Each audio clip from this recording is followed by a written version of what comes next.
Hi everyone, welcome back to my channel. If you're new here, my name is Emma Keys. I am a personal trainer, fitness instructor, competitive powerlifter and nutrition coach. Welcome back to my Train With Me series where we're going to be going through the most popular exercises, how you can improve your technique and your overall training experience. And today we're going to be going through the squat because it is by far one of the most popular exercises that is performed in the gym. But I see a lot of people get this exercise wrong the most, so I think it's important that we start off with it first. So we're going to be breaking down step by step how you should perform a squat, give you little tips and tricks, which is going to help you add some weight onto that bar and get stronger. If you're new to this channel and you're also new to strength training, then I will leave a tag up here for you to go back and view my strength training basic series. That goes through all the terminology, equipment you need, different types of exercises. So if you're not really sure about what a squat is, then maybe go back and watch that. But for those of you that do, let's get stuck in, learn about the movement and work on making it better. The one thing I see people struggle with the most while squatting is a lack of confidence. I understand that this can take some time to build up, but how you approach the bar really can affect how you move under the bar and perform the exercise. When you're setting up, make sure the bar is at the right height. Line your collarbones to the bar to ensure that it won't be too high or down too low. See this central knurling here? Make sure it is dead center between the rack. It's going to give you a better chance of being even and feeling stable. Now we're going to look at where we are supposed to place our hands. If you are a beginner, wrap your small fingers around the rings. It is a nice and easy cue to remember and will ensure that your hand placement is even. The more experienced you get, the closer you can bring your hands in, the better. This will allow you to create more upper back tension, which will help you feel more secure. Mobility can be a limiting factor here, so put your hands in a position that is comfortable for you. From here, we're going to walk under the bar, placing the bar behind the head and on top of the shoulders. This is where you squeeze your upper back as tight as you can to create a shelf. The bar is going to slot onto the shelf and it's going to be sitting in a more comfortable position. Imagine you have something in between your shoulder blades and you're trying your very hardest to squeeze it as tight as you can. After the bar and our upper body is set, we're going to start unracking and walking back. Before we stand, you want to make sure that we bring both feet directly under the hips. So when we do stand, your back is fully supported by the legs and hips. Stand up tall, take 2 to 3 steps back, enough to be clear of the rack, but not too many in case for any reason you need to return the bar. So we're ready to go. The bar is set in the correct position, our feet are in the correct position, and you are ready to start your set. One thing that you have to do next before you drop is to breathe.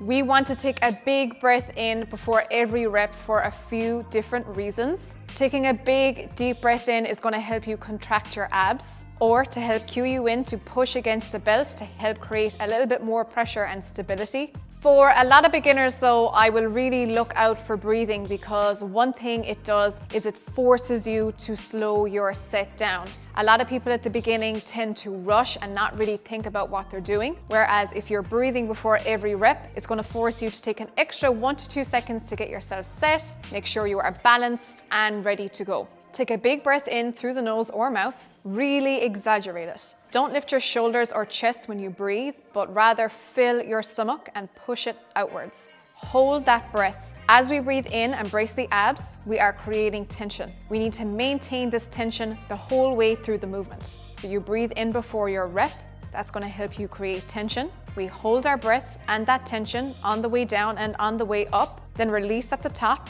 and repeat this before and after every single rep. After we take our breath, we want to make sure that our feet are in the correct position to put our hips and knees in the most advantageous position possible to allow us to be able to move correctly. This is going to provide full support to the body through the lift. It also prevents injury and allows you to move through a full range of motion. Your feet should be just outside the hips and toes slightly turned out. Over time, you will develop your own stance that you may feel more comfortable with, but if you're new to squatting, this is the safest position to take. Screw your feet into the floor.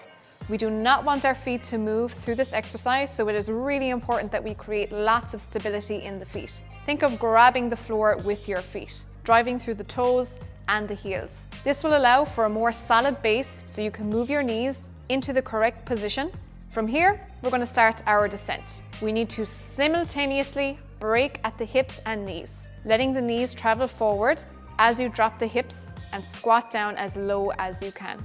After lowering the hips as low as you can, push yourself back up into the starting position while keeping your knees forward. If we were to look from the side, the bar position needs to stay over the midfoot to ensure your center of gravity remains the same. In terms of the head, we keep a relatively neutral position, which means more or less looking straight in front, but do not look down to the ground or look up into the air. When that's done, we're going to walk the bar back in.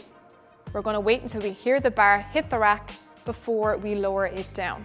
So if you watched my previous video about what equipment you might need, the type of footwear that we do recommend will make a lot of sense now when you hear about what the feet have to do to be able to get you into a good position. So if you haven't seen that, I'm going to leave a tag here for that video. Maybe go back and watch it if you're not entirely sure as to what kind of footwear you should wear while squatting. One point that I'm going to make, and I still know a lot of people are going to do it because I also did it, try your best to stick to the prescribed weight on your program. If you are lifting a weight where your technique is clearly breaking down or you don't feel confident, please drop it back. It's just the right thing to do. The reason we really want you to be able to work on and perfect your technique is because we don't want you to plateau further down the line. You could be a few months or maybe even a few years in and you might not see any progression on any of your lifts. And generally that might mean that there are some technical changes that need to happen. Thank you so much for watching this video. If you feel like I've forgotten anything, then please leave a comment down below. Don't forget to hit the thumbs up button. If you haven't already, please subscribe to my channel. It's gonna really help out an awful lot. We're getting close now to the gyms reopening again, so if you found this video useful, please share with your friends. If you would like to discuss anything specific, then please head over to my Instagram and send me a message. I would love to hear from you. Thank you so much for watching, and I will see you again next week.